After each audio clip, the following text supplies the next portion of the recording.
Monsieur le Président de l'Assemblée nationale, Monsieur le Premier ministre, Mesdames, Messieurs les membres du gouvernement, honorables députés, Madame la vice-présidente du Conseil constitutionnel, Monsieur le Président de la Cour suprême, Monsieur le Premier président de la Cour des comptes, Monsieur le Premier président de la Cour d'appel de Dakar, Monsieur le Président de la Commission électorale nationale autonome, Monsieur le Président du Conseil national de régulation de l'audiovisuel, Monsieur le Président du Haut Conseil du dialogue social, notabilités religieuses et coutumières, Mesdames, Messieurs les représentants de la société civile, Mesdames, Messieurs les représentants des syndicats et organisations socio-professionnelles, chers invités en vos rangs, titres et qualités, Mesdames, Messieurs, nous voici rassemblés dans le cadre du dialogue pour la deuxième fois depuis mon accession à la magistrature suprême. Pour cette année, nous ouvrons des concertations larges et inclusives autour du thème d'intérêt national, à savoir le système politique. En assistant à cette belle rencontre qui nous réunit et qui réunit toutes les forces vives de la nation, nous répondons à l'injonction du respect de la date codifiée dans le calendrier républicain. Ce dialogue en temps de paix nous enracine davantage dans la tradition continue de concertation et de préservation d'une paix sociale qu'il nous incombe de construire en permanence. Mesdames, Messieurs, l'implication de toutes les sensibilités de notre société dans la gouvernance institutionnelle de l'État, et s'il en était encore besoin, une preuve de la rupture systémique qui traverse aujourd'hui toute l'action publique. Ma conviction profonde est qu'au-delà des acteurs politiques, lorsqu'il s'agit de se projeter dans le temps long des réformes qui façonnent notre système politique, toute la société a voix au chapitre. Ainsi devons-nous définir par la quête du consensus et par les délibérations collectives la charpente institutionnelle et normative qui préfigure la vie de notre société politique. C'est toute la vertu d'un dialogue organisé en temps de paix. Non pas donc pour juguler une tension sociopolitique stressante pour toute la collectivité, mais pour écrire ensemble des pages encore plus belles de notre récit politique national. Mesdames, Messieurs, l'expression « le Sénégal est un pays de dialogue » n'est pas le fruit du hasard. Nous la devons à un héritage consolidant de Pencho et de Disso, à une conscience politique mûrie par l'histoire, à une culture de la pondérance héritée de nos devanciers. Notre responsabilité, c'est de préserver cet héritage et de le transmettre intact. Au demeurant, nous devons nous garder de l'immobilisme ou du statu quo. Nous devons interroger régulièrement les dynamiques sociétales dans notre cher pays. En effet, les tensions qui ont traversé le Sénégal sont encore trop vivaces pour être oubliées. Des vies ont été fauchées. Des familles pleurent encore leurs morts. Des blessures morales attendent d'être pansées.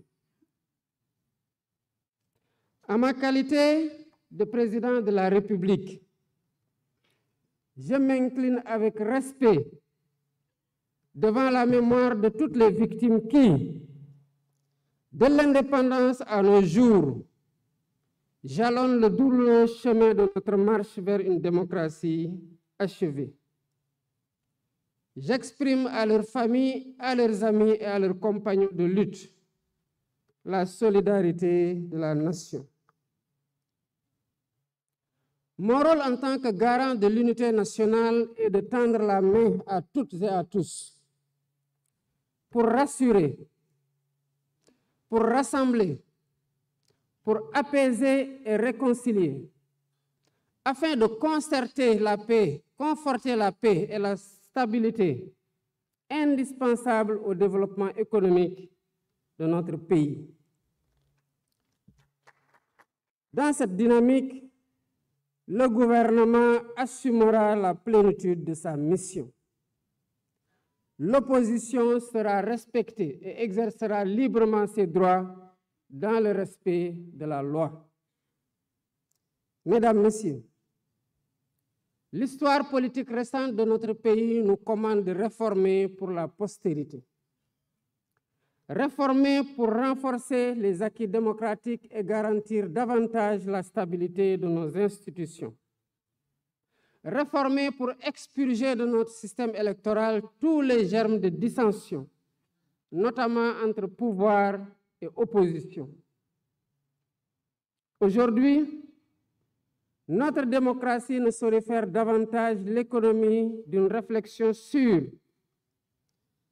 la rationalisation du calendrier électoral, la création d'une commission électorale nationale indépendante, le fonctionnement des organes chargés de l'organisation des élections, l'accès au fichier électoral et sa gestion, la rationalisation des partis politiques et leur financement, le rôle de la justice dans le processus électoral, la dématérialisation du processus électoral, le statut de l'opposition qui doit avoir un contenu réel, l'inscription automatique des primo-votants, la durée des campagnes électorales ou encore les modalités du parrainage, entre autres.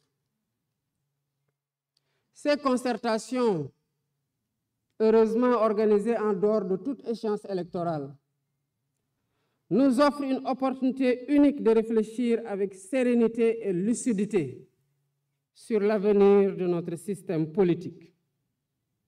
Ensemble, nous avons la responsabilité de repenser nos institutions en nous appuyant sur les principes fondamentaux de la démocratie, le respect des libertés individuelles et collectives, ainsi que sur les réformes constitutionnelles et législatives indispensables. Les Sénégalaises et les Sénégalais ont eu l'opportunité de contribuer activement à cette réflexion en soumettant plus de 13 000 propositions sur la plateforme Djubanti, lancée seulement le 9 mai 2025. Cela veut dire qu'au-delà de la forte attente de nos compatriotes quant aux résultats de ces assises, cet engouement traduit un encouragement pour tous les participants et un appel pressant au sens des responsabilités afin d'arriver à des consensus forts et productifs. Le peuple sénégalais vous observe. Mesdames, Messieurs, je voudrais à cet instant solennel adresser mes vives félicitations au facilitateur général du dialogue national, le docteur Cheikh Gueye, pour avoir accepté de conduire les travaux. Monsieur le facilitateur général, votre intégrité reconnue et votre attachement indéfectible aux valeurs républicaines seront, j'en suis convaincu, des gages de réussite de ce processus. Je tiens également à saluer avec respect et gratitude l'ensemble des acteurs qui ont répondu à l'appel du dialogue. Votre présence ici aujourd'hui témoigne de votre attachement à la République, à la paix civile et à la grandeur de notre démocratie. Je forme donc le vœu ardent que vos échanges soient empreints de responsabilité, d'écoute et de dépassement de soi, qu'ils soient féconds en propositions audacieuses et réalistes, et qu'il soit guidé à chaque instant par l'intérêt supérieur du Sénégal.